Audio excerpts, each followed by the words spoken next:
Neste momento, iniciaremos o primeiro painel deste congresso, que tem como tema Infraestrutura Econômica. Bom dia a todos.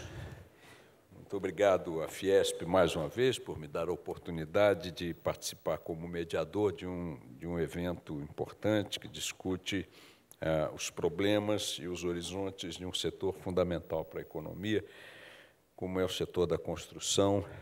Teremos o primeiro painel agora focando em infraestrutura econômica, a área de infraestrutura, e depois desenvolvimento urbano na sequência, né? Antes de mais nada, queria fazer aqui alguns rápidos registros. Primeiro, saudar o presidente da Fiesp, Dr. Paulo Scaff, que conseguiu, com grande sucesso, grampear o presidente da República. Você vê que a coisa está se aprimorando. Um pronunciamento ao vivo, o presidente não sabia que estava no ar, ele avisou já com o avião tendo decolado, né? Enfim, um negócio sensacional, funciona muito bem. Depois, perguntar ao nosso Rodrigo Garcia se quer indicação de algum advogado aí por ter sido chamado de Rodrigo Maia. Nestas circunstâncias... Bom, minha gente, foram elaboradas aqui algumas perguntas em função de reuniões que tivemos aqui com a área técnica da Fiesp para este painel. Elas, nem todas, provavelmente, conseguirão ser feitas, porque estamos já com um horário muito avançado. Então, eu vou começar aqui na sequência, perguntando aqui ao Fábio... Fábio, o modelo atual de concessões de ferrovias, nós vamos tratar de ferrovias, portos, aeroportos, o modelo atual de concessões de ferrovias não conseguiu devolver ao país sequer o patamar que nós já tivemos nessa área na primeira metade do século, talvez no final da primeira metade do século passado. As ferrovias tinham um papel importante na economia, na infraestrutura brasileira, no transporte de cargas e até de passageiros. Sendo impossível ressuscitar o Barão de Mauá, o que o governo vai fazer aí para avançar nas licitações? Quais os ganhos reais esperados agora nessa etapa de renovação de contratos na área de ferrovias? Bom, primeiro, bom dia a todos. Queria cumprimentar a Fiesp aqui pelo evento. É fundamental a gente discutir infraestrutura, é fundamental a gente pensar em infraestrutura e entender a realidade do contexto que a gente está inserido. O governo, em que pese, como o presidente até falou, quer fazer as coisas rápido e tem pressa, mas a rapidez e a pressa precisa seguir os normativos, precisa seguir a lei, precisa seguir todo o arcabouço que temos também nas agências. Então, toda a base legal para essa questão das concessões, tanto faz portuária, aeroportuária, rodoviária, ferroviária, ela precisa ser seguida, né? Tem coisas que a gente gostaria de melhorar. Exemplo, por exemplo, na área portuária, a gente tem feito reuniões com o setor para melhorar a legislação. A própria MP que saiu das concessões rodoviárias e ferroviárias, e também cita na própria lei a questão aeroportuária. Também foi uma medida para tentar destravar e acelerar os investimentos nessas áreas. Mas a área ferroviária é uma área bastante particular no Brasil. Se você for pensar em 97, quando foi feitas as concessões ferroviárias, qual era a intenção do que foi feito lá atrás? Você tinha um rombo imenso na União, porque dava um grande déficit, né? Esqueci agora o nome que dava, mas aqui era Porto Fé, né? Em São Paulo. Então, a estatal, né, dava um prejuízo imenso. Então, a ideia do grupo, e aí eu conversei ao longo da carreira com algumas pessoas que participaram daquele grupo que fez as concessões, eles não tinham certeza se ia ter bid, se ia ter concorrente. Eles tinham um prejuízo anual imenso. Eles queriam, na realidade, era se livrar do problema.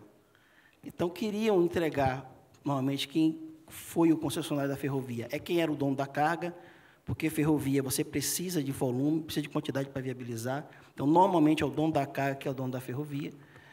E, ao longo dos anos, esse contrato que foi feito com esse espírito se mostrou ineficiente tanto para a regulação quanto para atrair novos investimentos. Porque é lógico que, se você é o dono da carga e aquele ali é praticamente um centro de custo para a sua operação, salvo algumas exceções, né, o seu estímulo para fazer investimentos e pensar além são poucos, né? E é um setor que o retorno também precisa de longo prazo. Então, com as renovações, o que a gente pretende é transformar o contrato em contratos melhores.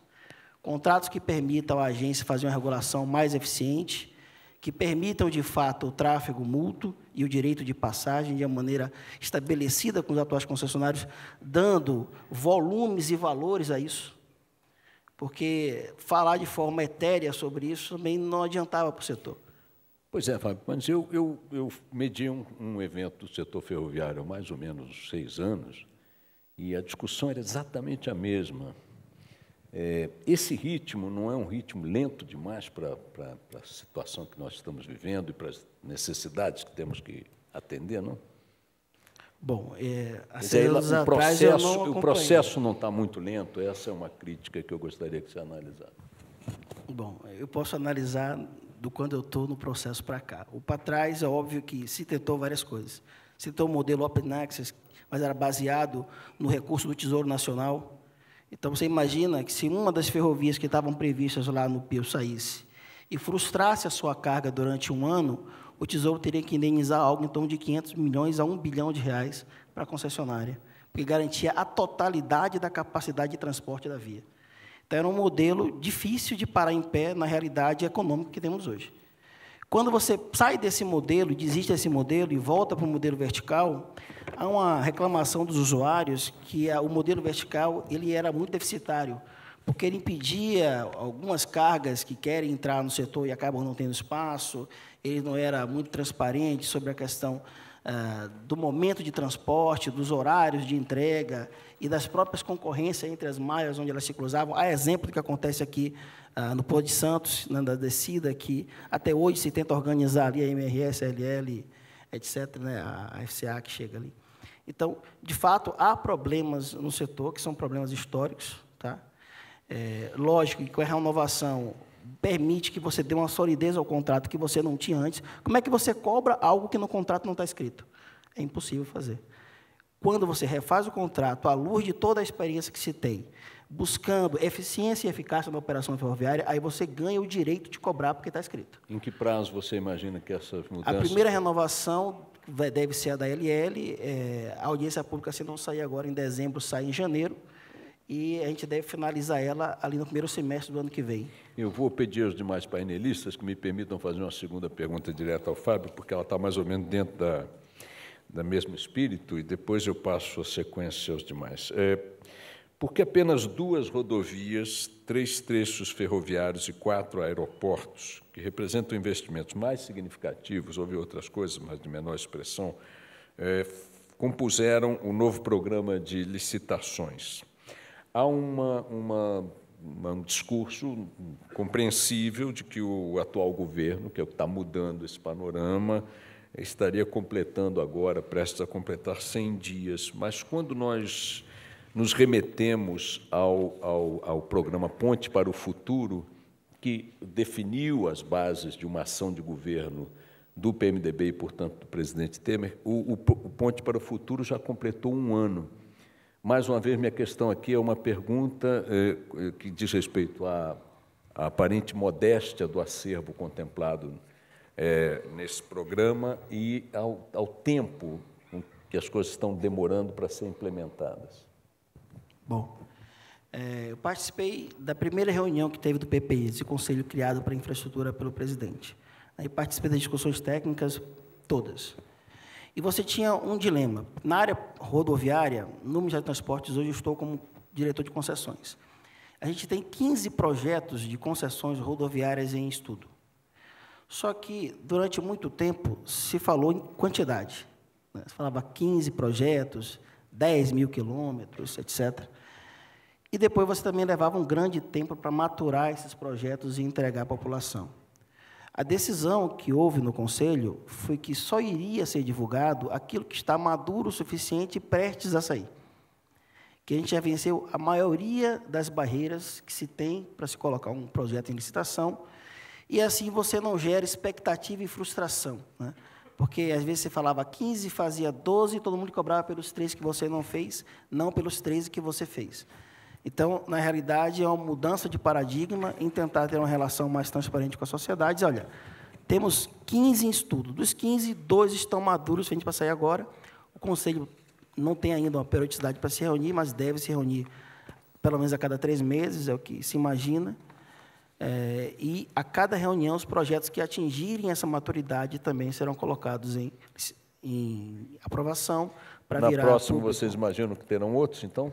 Teremos outros, com certeza. Não Dá sei pra dizer tentar quantos quais ainda. Ou quantos? Não, eu acho que a gente Nem ainda está no meio da discussão. Umzinho. Em off. Não. Eu acho que é uma tarefa que a gente precisa ainda, com todos os parceiros, discutir, de fato, para apresentar algo sólido.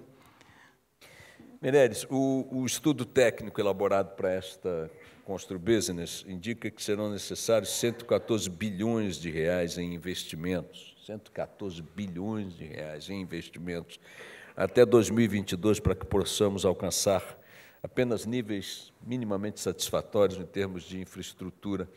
Queria perguntar, isso é realista, falar num número dessa dimensão em 5 anos, né? Estamos de 2017 praticamente. Não seria o caso de baixar um pouco a bola, trabalhar em parâmetros menos ufanistas, aí, ou expectativas menos otimistas, para fazer um planejamento mais pé no chão? Eu acho que o tema não é este. Eu queria cumprimentar o Boechat, o Flávio, o Castanheira, o Júlio Fontana, todos, inclusive o Carco aqui, que é o grande responsável por essa mobilização. Quer dizer o seguinte, não é este o tema importante, Boechat. Eu acho que o importante são os modelos. Nós temos aqui reunido nesta sala o que há de melhor engenharia no mundo. A engenharia brasileira é das melhores do mundo, indiscutivelmente. Entretanto, o grande problema que nós estamos vivendo nos últimos anos, e as suas preocupações, inclusive financeiras, do que está sendo feito, diz respeito fundamentalmente ao sistema de análise da cadeia produtiva da construção. Construção lato sensu, não é só habitação. Ou seja, hoje nós temos empresários ultracompetentes, nós temos tecnologia, nós temos mecanismos, inclusive até de financiamento. O que nós não temos são mecanismos de garantias. O fundamental que nós temos que discutir daqui por diante no país, como, aliás, nos países que têm feito uma engenharia muito bem sucedida, são os mecanismos que nós temos que ter efetiva dimensão, em primeiro lugar, do projeto. O projeto tem que ser projeto executivo, que se tenha dimensão de custos desse gasto. Em segundo lugar, o mecanismo de entendimento de que é imprescindível o financiamento privado. Os Estados modernos, nem os mais ricos do mundo, têm dinheiro suficiente hoje para bancar as necessidades da sua população. Nem os mais ricos, porque quanto mais rico, maior a demanda da sua população. Então, é imprescindível que haja financiamentos privados. E para nós termos financiamento privado, é preciso que haja um sistema de garantia. E aí, uma clara visão de 2 momentos inteiramente distintos nesse processo. O primeiro momento, que é aquele momento que nós tratamos da implementação do que vem a ser construído, seja um edifício, um conjunto de habitação popular, uma ferrovia, um porto ou uma rodovia. Este é o momento da obra. Este momento tem um tratamento específico. É preciso que haja um mecanismo de seguro para que isto aconteça, de performance bond. Não há como nós vivermos como estamos vivendo nesse momento, a paralisação de algumas obras fundamentais, aqui em São Paulo, inclusive, não só no governo federal, em que a obra é inteiramente bem contratada, em regime de parceria público-privada, com todas as garantias oferecidas, o Estado implementando toda a sua parte, e, de repente, os privados que foram contratados, que aceitaram participar e têm liderança nesse processo, deixaram de ter financiamento pelos órgãos por conta de estarem frequentando aí, eventualmente, algumas hospedarias lá em Curitiba. E isto, evidentemente, muda completamente o quadro. é imprescindível que tenha um mecanismo em que uma seguradora que fora contratada, isso custa mais, Boechat, evidentemente custa um pouco mais, mas se isto não for feito, e a segunda etapa, que é fundamental, antes que você faça uma nova pergunta, o fundamental é que o financeiro, o banco, o agente de desenvolvimento, o fundo de garantia, o próprio FGTS, que está a financiar uma obra aí durante 25, 30 anos, como é que é a garantia do recebimento desse recurso pelo agente financeiro? É um novo modelo. E, portanto, o número que está aí, na perspectiva do Constru Business, de 117 bilhões, não é este o número importante, porque dinheiro está sobrando no mundo. É o regime de garantias que nós precisamos discutir. E, portanto, até este momento do Constru Business, seria muito bom que nós tivéssemos oportunidade de estar trazendo para essa discussão o conjunto das seguradoras nacionais e internacionais, para que elas estivessem nos dizendo como é que nós poderíamos incluir mecanismos de performance bond, de segurança, para que esta engenharia que está aqui reunida, que tem condições de fazer, tudo que você pedir, nós fazemos, fomos os melhores do mundo em termos de hidrelétricas durante 50 anos, viemos perdendo essa condição. Hoje temos uma fronteira enorme nas novas fronteiras de petróleo, energias renováveis, como hoje fizemos. É preciso uma análise hoje de um novo contexto, em que os estados, seja o município, o estado, a federação, deem sistemas de garantias para que nós tenhamos o recurso privado através de mecanismos de seguro. Parabéns.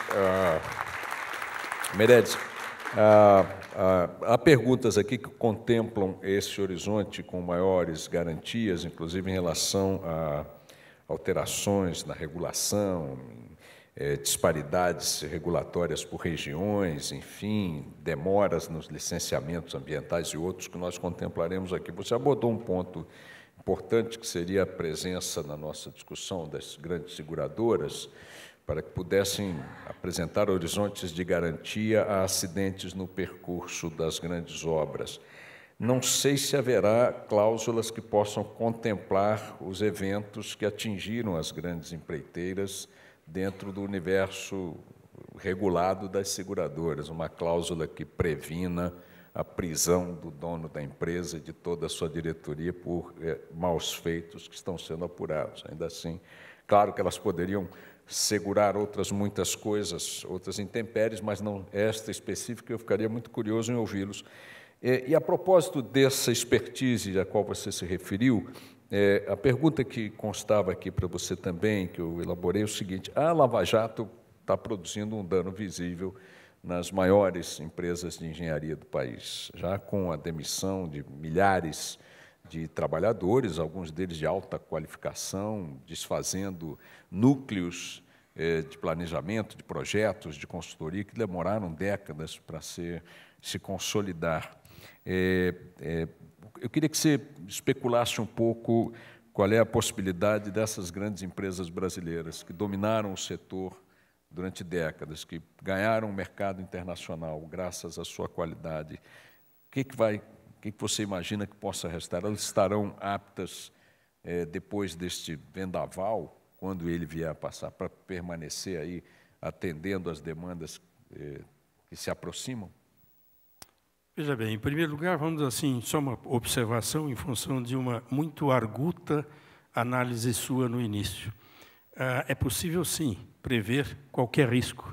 Hoje, os mecanismos de performance bond, que antecedem, no máximo, e no mínimo, 1 ano ou 2, qualquer contratação de grande obra, por exemplo, nos Estados Unidos, está previamente já definido quais são esses sistemas. E, portanto, a performance bond não é o seguro do problema ocorrido, é o seguro de risco para que não ocorra problema.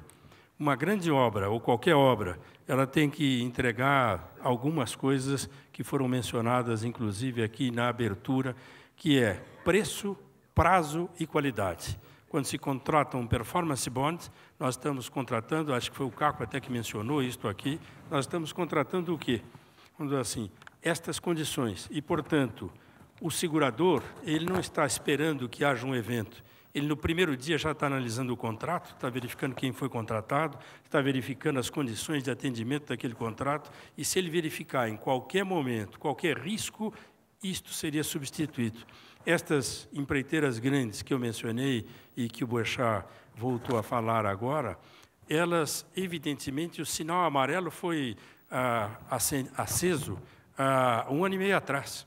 Portanto, você tinha condições muito rapidamente de estar substituindo o sistema de garantias para que não houvesse falha no financiamento, porque elas eram competentes para fazer a obra. Segunda questão que você levanta, evidentemente, nós tivemos no país uma concentração muito grande de grandes operadores desse mercado. As grandes empreiteiras, as chamadas 5 grandes empreiteiras que o país desenvolveu, não importam os mecanismos. Mas nós temos um colchão, Boechat, de empresas médias grandes, de altíssima competência, que com mecanismos que permitam que elas possam estar associadas para disputar grandes obras, e até mesmo mecanismos de licitação que permitam a participação de empresas de porte médio, porque este é que é o problema. Muitas vezes nós botamos a altura da vara de salto muito alta de propósito para que não entrem os médios e os pequenos. O que nós temos é que viabilizar isto e, ao mesmo tempo, universalizar o sistema de concessões, parcerias público-privadas ou até mesmo problemas de sociedades de propósito específico em que o Estado participa. Bom, eu quero estender essa pergunta aos 2 representantes do setor, né, das empresas de construção.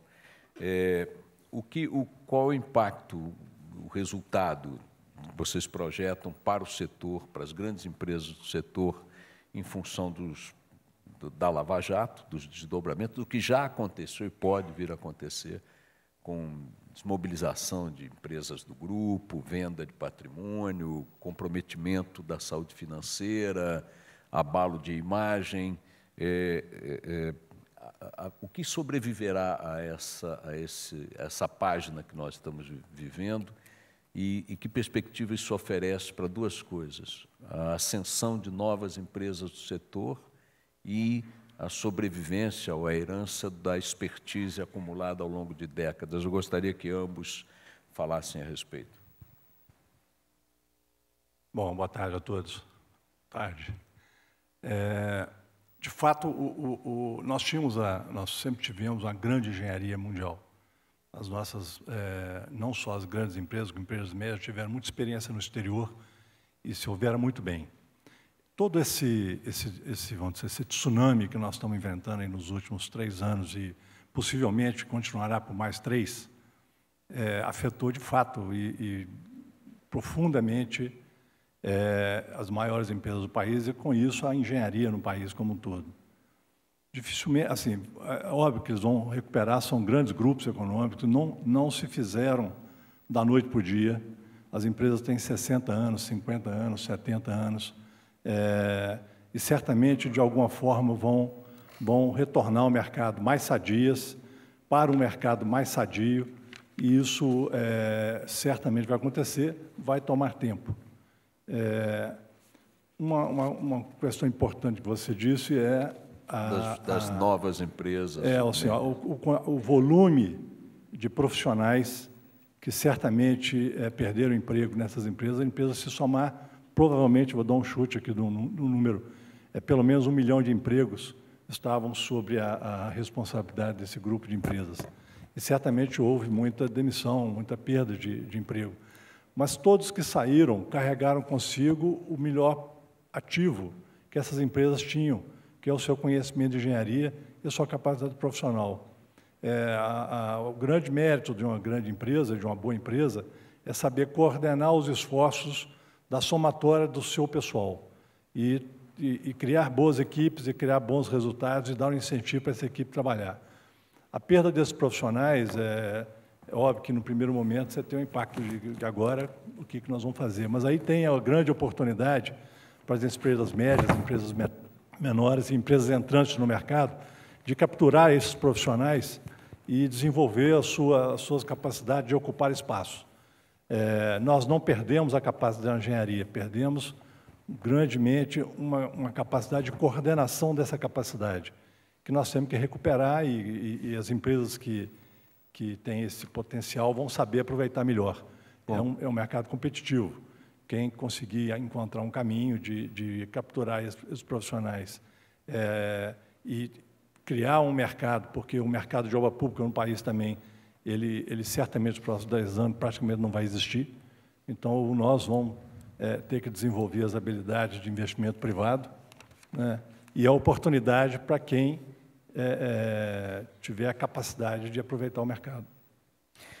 Júlio, eu vou pedir que você faça uma abordagem o mais sucinta possível em relação a esse tema, porque eu já vou encaixar para você a pergunta seguinte, que é sobre a questão do licenciamento ambiental. Nós estamos, como país, muito longe de ser exemplo nessa área, basta ver o Rio Pinheiros, a Baía de Guanabara, Todos os Santos, Guaíba, está tudo muito poluído, desmatamento, queimadas. Então, não é por excelência ambiental que nós podemos bater no peito. Ainda assim, as dificuldades enfrentadas na área da construção, no que diz respeito ao licenciamento ambiental, são brutais. Aqui há uma pergunta, se não seria o caso de o Estado, o poder público contratante, chamar para si toda a etapa de licenciamento, de pendências regulatórias, para solicitar as obras com essa etapa resolvida. Então, eu queria que primeiro você falasse da questão da herança da Lava Jato no setor e depois... Eu vou começar pela segunda, que é mais fácil. Obviamente que isso é o ideal.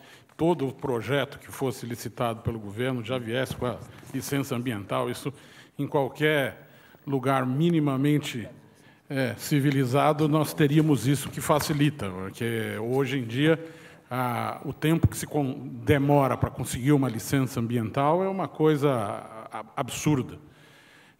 Além das, não só isso, mas algumas situações que se vive de licenciamento ambiental que é absolutamente inacreditável. Por exemplo, nós fazermos uma duplicação de uma linha férrea na sua faixa de domínio, você levar 2, 3 anos para conseguir uma licença ambiental num lugar onde tudo já acontece, já está ali e faz parte do seu negócio. Isso é uma coisa bárbara. Eu acho que o governo tem ciência desse problema e deverá nos... Tanto que eu acredito que todos esses projetos que estão sendo lançados nesse momento já têm alguma forma de licença colocada. Com relação à questão anterior colocada, na ferrovia a gente não está vivendo esse problema. Já desde o início da privatização, ou da licitação das concessões, durante 20 anos que a rede vinha definhando, se perdeu expertise ferroviária no Brasil. Então, essas grandes empresas já não tinham apetite para as obras ferroviárias. Então, nesses últimos 20 anos que a gente vem trabalhando em concessões ferroviárias, praticamente nós só trabalhamos com médias e pequenas empresas. Então, esse tipo de reflexo nós não estamos tendo. Tá? Eu só queria um pouco de paciência de corrigir algumas coisas que foram ditas aqui no começo, que eu acho que umas místicas que são colocadas para a ferrovia, que eu acho que a gente precisa desmistificar. Em primeiro lugar, a Rede Ferroviária Federal, como colocou o secretário, ela dava $1 milhão de prejuízo por dia. Nós tínhamos, em 1996, quando isso começou, a indústria ferroviária no Brasil estava acabada, não existia mais, certo? E isso tudo foi reconstruído depois da privatização.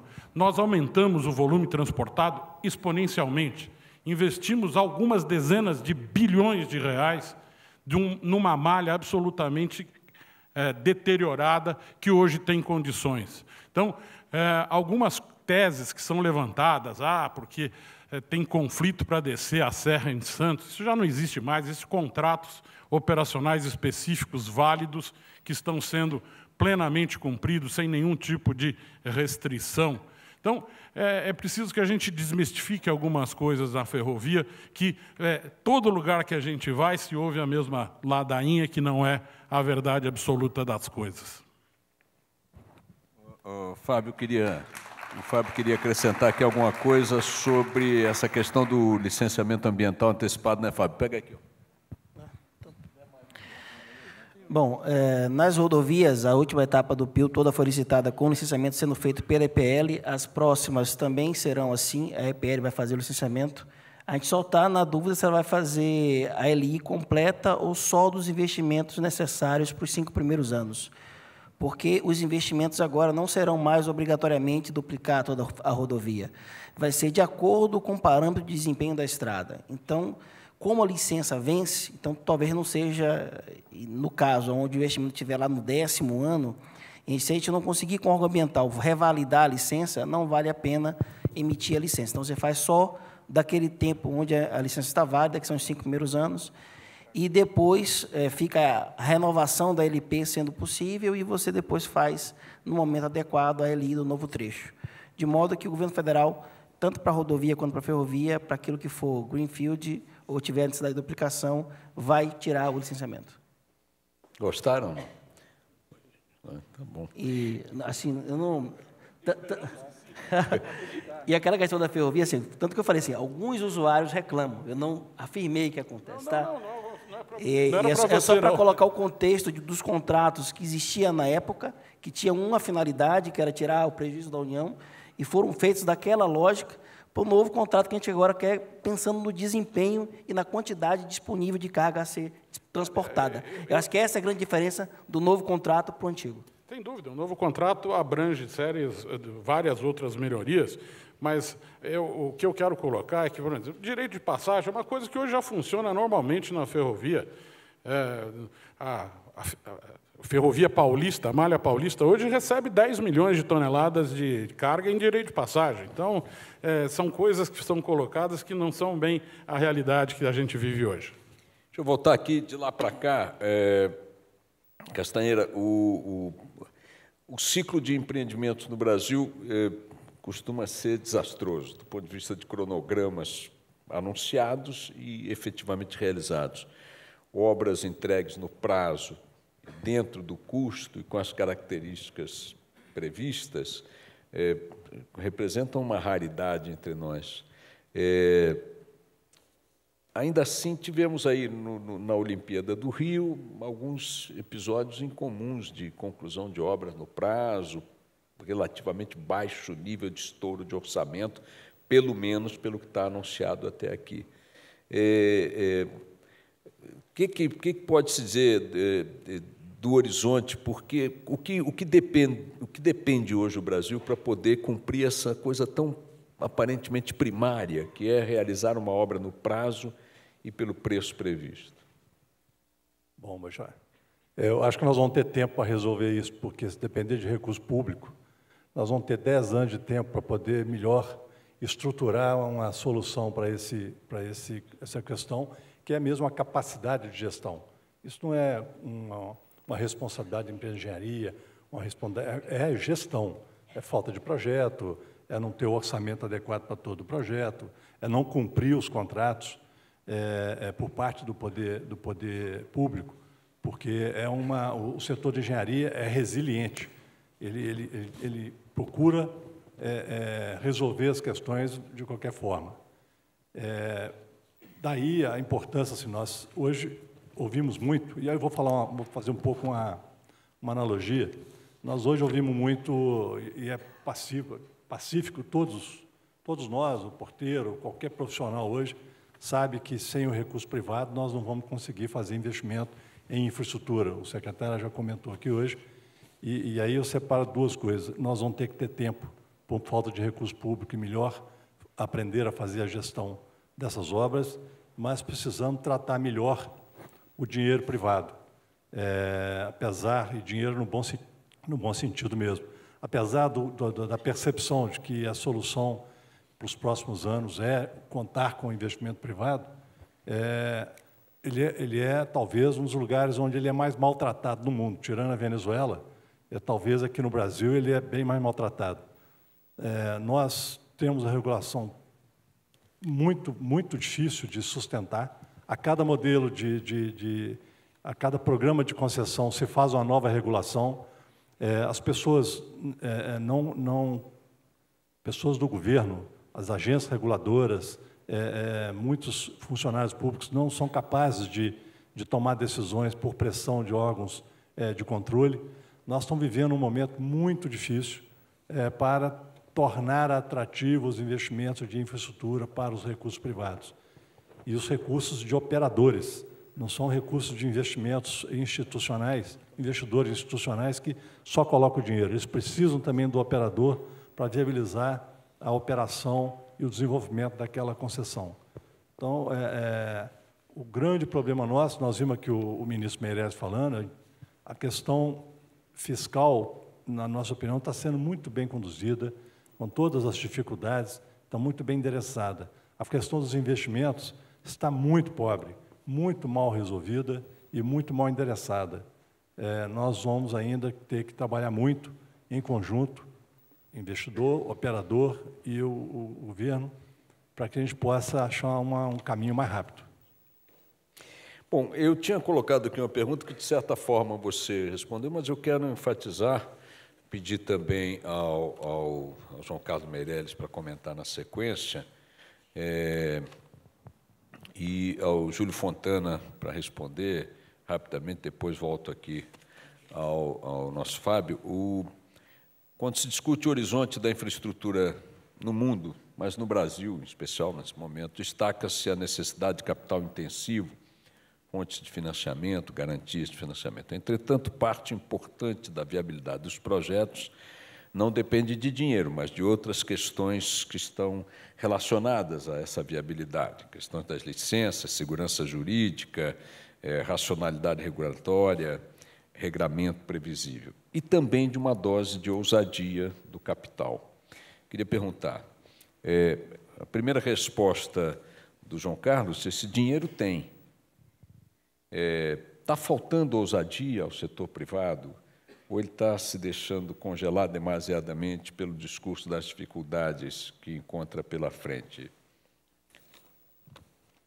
Júlio. Deixa o Júlio responder primeiro, você comenta depois para mim. Bom, eu acho que nós temos...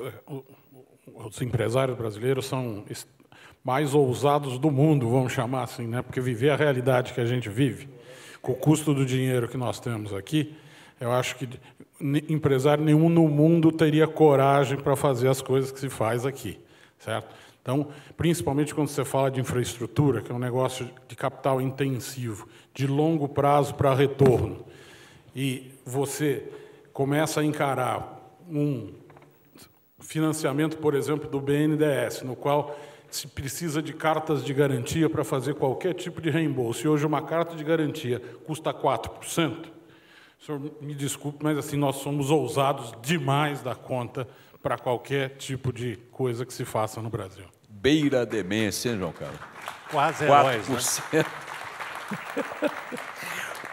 O João Carlos, queria que você comentasse isso, e na sequência, também vou passar essa bola para os demais debatedores, a falta de um banco de projetos, porque já que nós estamos falando aqui de segurança jurídica, previsibilidade, financiamento viável, mas há também uma hipótese, supondo que ocorra um milagre e comece a jorrar dinheiro a baixo custo para a infraestrutura, ainda assim, nós não temos um banco de projetos, quer dizer, uma massa de projetos elaborados. Faltaria saber o que fazer, como fazer, faltaria planejamento. Eu queria saber de todos, também do Fábio, se há alguma coisa sendo armazenada, elaborada para o médio e longo prazos também. Queria que você comentasse primeiro a resposta dele, que depois o Fábio e você falassem a respeito. Boechat, nós estamos vivendo uma enorme fase de transição de um país cartorial, como o Brasil sempre foi, de uma relação concupiscente entre alguns agentes e o Estado, e que, naturalmente, gera uma montanha de inseguranças. O que nós temos que estar se discutindo, fundamentalmente, não é esta obra ou aquela obra, são os modelos em que as coisas se fazem. O Júlio acaba de lembrar aqui isto, que assim, por exemplo, há algum tempo atrás eu assisti uma empresa importante tentando obter do BNDES, oferecendo ao BNDES um mecanismo de seguro-garantia da segunda maior resseguradora do mundo. O BNDES disse que não discutiria, porque ele tinha feito uns anos antes uma contratação de um seguro-garantia mal feita e que ele perdeu dinheiro. E daí por diante ele não estudou uma solução. Então nós temos que estar discutindo, desculpem, Eu acho que não é que obra isso, aquilo, ou licença isso e aquilo, é um modelo que está em curso. É isto que nós temos que discutir. Quando o modelo razoavelmente funciona, me desculpe, Castanheira, você é um bom exemplo. Vamos dizer assim, a CCR hoje é concessionária de um enorme patrimônio de rodovias, extremamente eficientes. Hoje, o Júlio também opera um sistema ferroviário absolutamente eficiente, está operando. O que nós precisamos é multiplicar isso de forma absolutamente significativa. O governo hoje está disposto a discutir isso. O que me parece é que há um modelo tradicional, e vejam bem, eu sou engenheiro antigo, certo? Vamos dizer assim, sou peão do século XVI ainda, politécnico, daquele tipo de engenheirão clássico. No entretanto, nós hoje temos que discutir, não é mais, olha, esta obra tem projeto com a de licença. Não, é o resultado que nós queremos. Quando nós formos contratar uma ferrovia urbana, por exemplo, uma linha de metrô, o que nós temos que colocar no edital é o seguinte: eu preciso transportar 300 mil passageiros por dia, ponto. E este é o trajeto, e neste trajeto, qual é o projeto que vai ser apresentado e que viabiliza para o setor financeiro. São estas mudanças, porque enquanto nós estivermos no modelito clássico, de tentar fazer, por exemplo, no seu setor, a ferrovia de integração do Centro-Oeste, que liga Campinorte na Norte-Sul, que mal está operando, no estado de Goiás, que cruza pelo estado de Mato Grosso para ir até a Rondônia, vamos dizer assim, nós vamos estar discutindo um pré-projeto, uma pré-viabilidade, e não o resultado que o país está precisando. Boechat, o que nós precisamos é isto. Quantos passageiros por hora uma linha de trem tem que transportar, uma linha de ônibus tem que transportar, quantas habitações, em que prazo, preço, prazo e condições.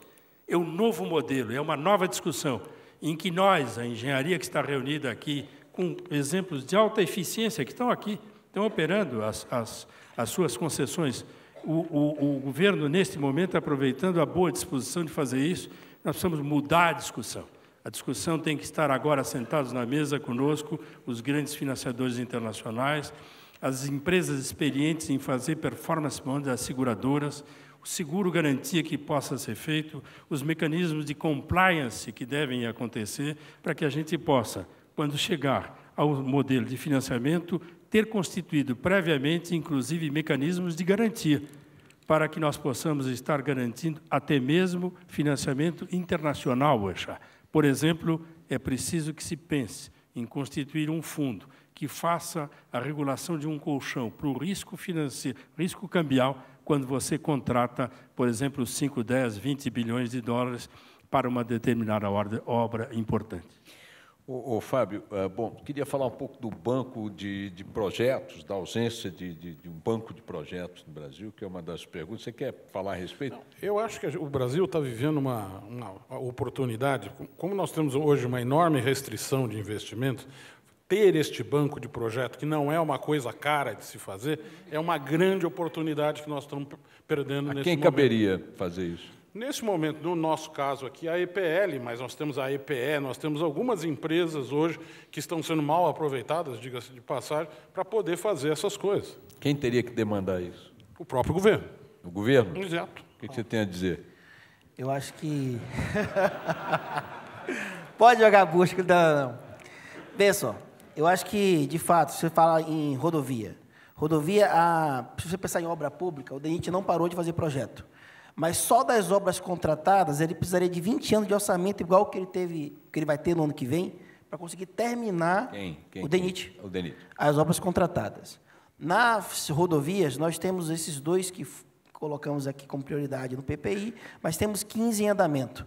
E estamos estudando, junto com o BNDES, um fundo para contratar os novos projetos. E aí, na lógica que foi citada aqui, que é a lógica do que é que se quer. Está pegando o PNLT e o PNLI, jogando isso numa matriz, vendo o que é que falta para completar os corredores, quais são os principais investimentos que sejam necessários para dar uma performance para o setor produtivo, tanto faz a agroindústria como a indústria, e esses serão os próximos que nós vamos contratar, além das concessões que estão para vencer em 2021, que também vamos contratar os projetos junto com a EPL.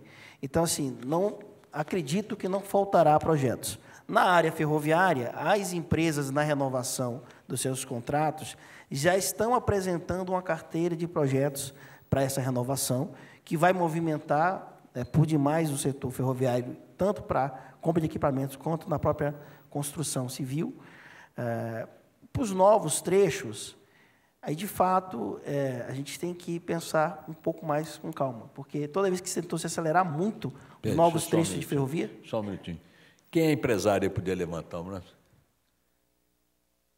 Alguém está calmo aí, não? Não dá. Não, é porque, assim, ferrovia, toda vez que se tentou botar 30 trechos de vez, não conseguiu dar em nada.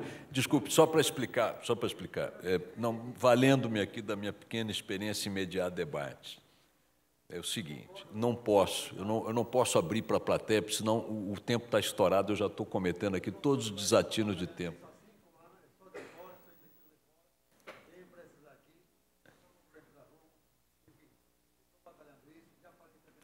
Espera aí, mas pede uma audiência para ele depois, não faz isso com o meu debate. Espera aí, eu te apoio, eu vou junto. Eu atendo. E eu vou junto para garantir que... Eu atendo. Por favor, a gente botou esses 3 trechos, primeiro, porque esses que têm maior viabilidade, porque ou já estão construídos, ou tem boa parte construído, ou já tem uma carga bem definida e um interessado sólido. Os outros, a gente está olhando como melhorar o projeto, porque não adianta, se eu não botar um bom projeto na rua, ele não vai ser financiável, ele não vai ter atratividade. Então, a pressa, nesse caso ferroviário, eu acho que é inimiga da perfeição. Castanheira quer comentar? Quero, vou aproveitar algumas deixas que ele deu aqui. Está funcionando bem? Tá? Não, está bem, está bem. Nós estamos precisando ter um pouco mais de pragmatismo na questão do investimento. O projeto Crescer, que é esse projeto do PPI, ele é necessário, é importante, mas os investimentos não acontecerão nesse governo. Nenhum investimento vai se realizar antes do final de 2018, porque tem todo um processo de contratação, projeto, licenciamento, etc., etc. A experiência já nos deu, e até para obter os recursos do financiamento. Mas ele é necessário, porque se você não começa, você não termina. Planejamento de longo prazo é fundamental, essencial. Você chamou de banco de projetos, é uma coisa mais integrada, e vou terminar com ele. Mas eu queria fazer uma observação. Nós temos um enorme potencial de investimentos a serem realizados imediatamente com projetos de engenharia, de investimentos nas concessões existentes, que estão sendo protelados há mais de 5 anos por total incapacidade de decisão administrativa e pressão de órgão de controle. Nós temos aproximadamente 20 bilhões de reais em potencial de investimento que pode ser iniciado ainda este ano, com várias concessionárias de rodovias.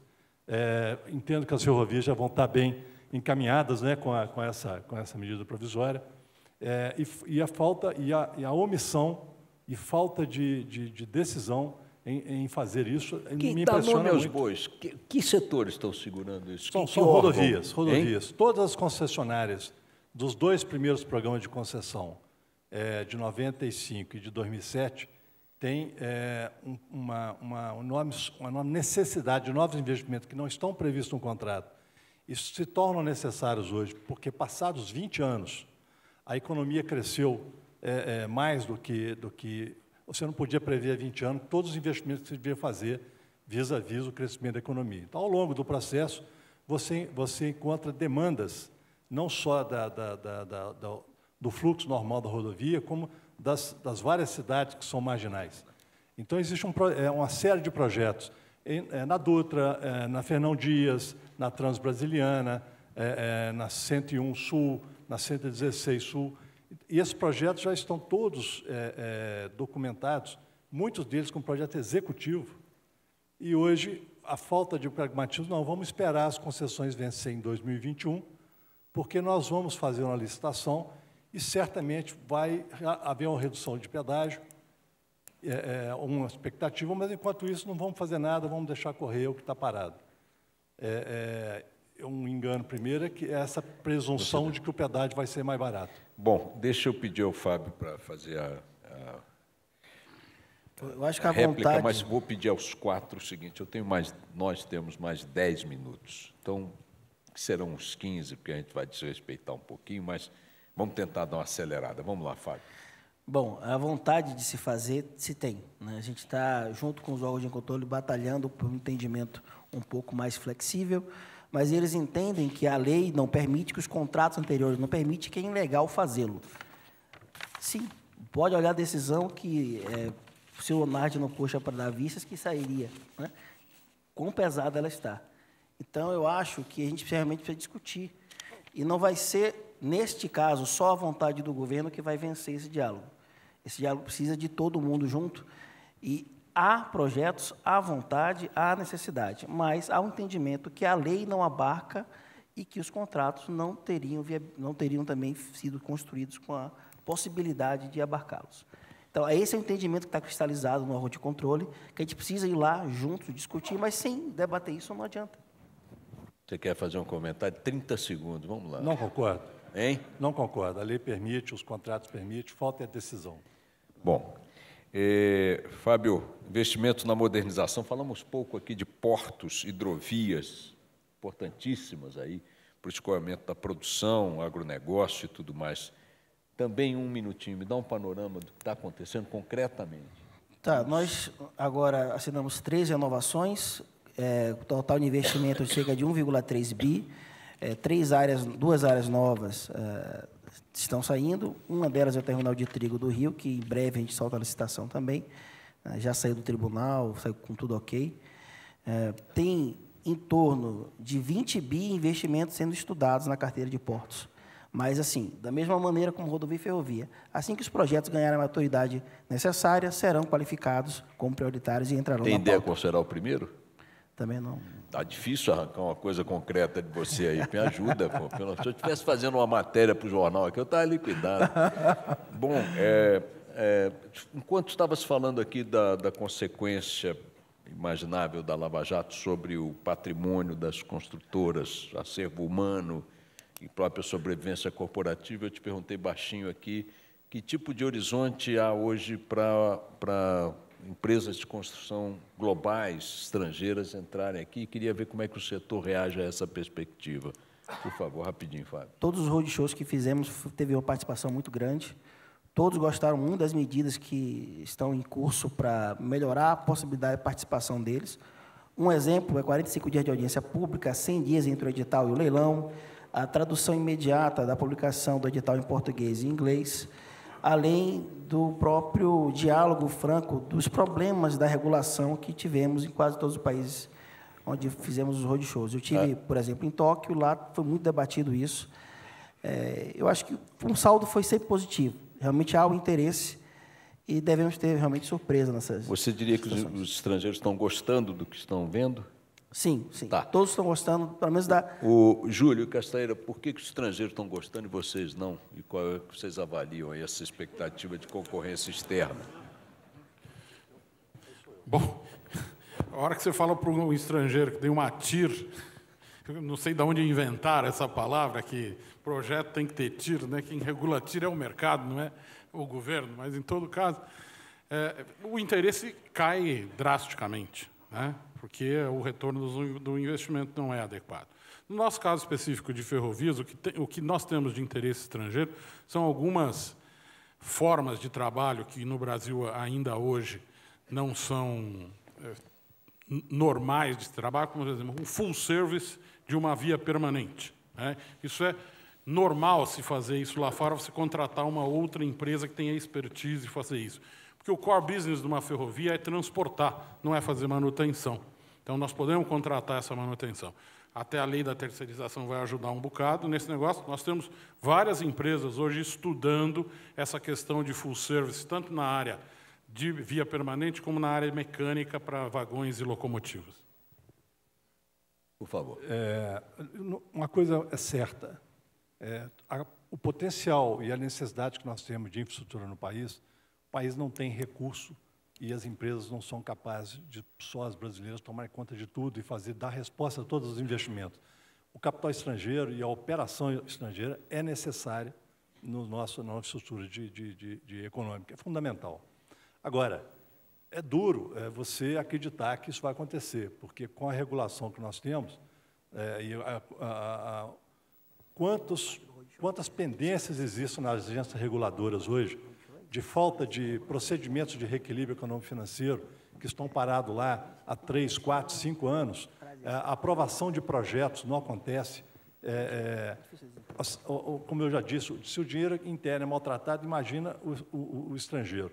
Então, assim, é preciso, o país precisa do recurso e das empresas estrangeiras, e precisamos abrir isso. Agora, nós temos que melhorar muito a nossa segurança regulatória. Não é uma segurança jurídica, é segurança regulatória. Estamos maltratando muito o operador e o investidor. Muito bem. João Carlos, eu vou pedir que você responda a última questão aqui do painel, também com a síntese possível, que diz respeito ao potencial dos estados da federação de atuarem como contratantes. São Paulo é um grande contratante, o Rio e tudo mais. Mas eles estão virtualmente quebrados. A gente vê pela romaria de governadores a Brasília atrás de um dinheiro que não existe. Você vê alguma perspectiva de recuperação ou alguma fórmula que possa acelerar o potencial de contratos dos estados? Pelo menos para retomar, né, as obras que estão paradas, que são muitas. Há exceções. Uma das exceções é São Paulo. São Paulo tem, nesse momento, aí, algumas contratações em curso em vários setores, inclusive tem um trem parado ali para Congonhas, eu passo ele todo dia, ele não anda 1 milímetro. Pô. Pois é. E ali, você sabe o que aconteceu? Qual é a exceção, então? A exceção é aquilo. É a empreiteira que foi contratada e que largou a obra no meio. E nós tivemos, com um atraso de 2 anos, de fazer nova licitação para aquele monotrilho da linha 17, que agora está sendo retomado. O que é que nós temos que mudar? É esse modelo. O que é que nós estamos, nesse momento, na praça? Uma linha de metrô, a linha 5 de metrô, que começa lá na Zona Sul da cidade de São Paulo, e que cruza a cidade de São Paulo inteirinha, que está sendo terminada a construção até o ano que vem, está sendo agora colocada em licitação. Esta linha do metrô que você mencionou, que é um monotrilho que sai ali do aeroporto de Congonhas, vai até a Marginal do Pinheiros, também está sendo colocada para a operação. É um pouco aquilo que o Júlio mencionou. Hoje tem gente que constrói, tem gente que opera. O operador opera por 25 anos. Não é necessariamente o construtor, geralmente não é, não tem nada a ver com isso. Nem é necessariamente o fabricante de material rodante. O que é que nós temos, nesse momento? 2 grandes rodovias que estão sendo licitadas no Estado de São Paulo, com enorme oportunidade para a parceria. Mas isso não é o quadro privado. Dos estados, nacionalmente falando. Não você vale. Tem uma visão então, eu queria chegar lá na sua isso. pergunta, que eu acho que é o vital. Como é que viabiliza isso?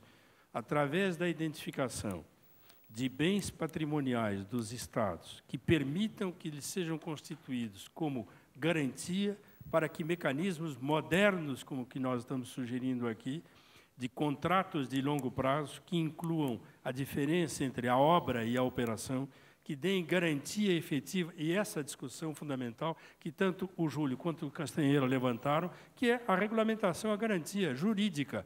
Eu preciso que não aconteça, caro Boechat, aquilo que, por exemplo, aconteceu no Estado do Paraná há 10 anos atrás, quando uma concessão de uma rodovia foi interrompida porque o governo de então do Estado mandou invadir as praças de pedágio, porque não queria aquilo. Era o Requião, né? Precisa ter... Pois é, eu não queria mencionar, mas já que você fez, eu confirmo, não é? Do amigo meu, me processou no Supremo e ganhou. Então, veja bem... Aliás, quem acha que o Supremo julga devagar está errado. Meu processo durou 5 meses. Um negócio incrível, a celeridade. Exatamente. Então, você veja bem, o que nós estamos dizendo? Para o modelo que nós possamos captar para os mecanismos de concessão, de PPP e outros mais, hoje PPP é extremamente difícil no país por conta da incapacidade do Tesouro Nacional de dar autorização para os estados ou municípios. Mas há mecanismos. O que eu acho que a discussão central agora é essa, como é que nós vamos dar segurança regulatória, jurídica, para o capital que vai garantir o investimento e aquele que vai operar durante 25, 30 ou 50 anos a concessão. Bom, o Fábio falou aqui para mim fora do ar, né, quando estávamos falando dos estrangeiros, que também essa é a grande dificuldade que eles têm de compreender e de assimilar aqui as oportunidades do mercado no Brasil, essa questão da regulação também, né, Fábio? É isso, né? Boa parte do tempo é explicando a regulação, é convidando-os para a BRTT. Mas depois que explica, eles entendem, não? Se ele tiver com um consultor brasileiro do lado, ele entende. Senão é mais difícil um pouco. Você tem que explicar uma segunda ou terceira. Bom, minha gente, eu quero agradecer ao Fábio, ao João Carlos, ao Castanheira e ao Júlio Fontana pela participação aqui nesse nosso primeiro painel de hoje, Infraestrutura Econômica. Agradecer a paciência de vocês. Muito obrigado e até uma próxima, minha gente.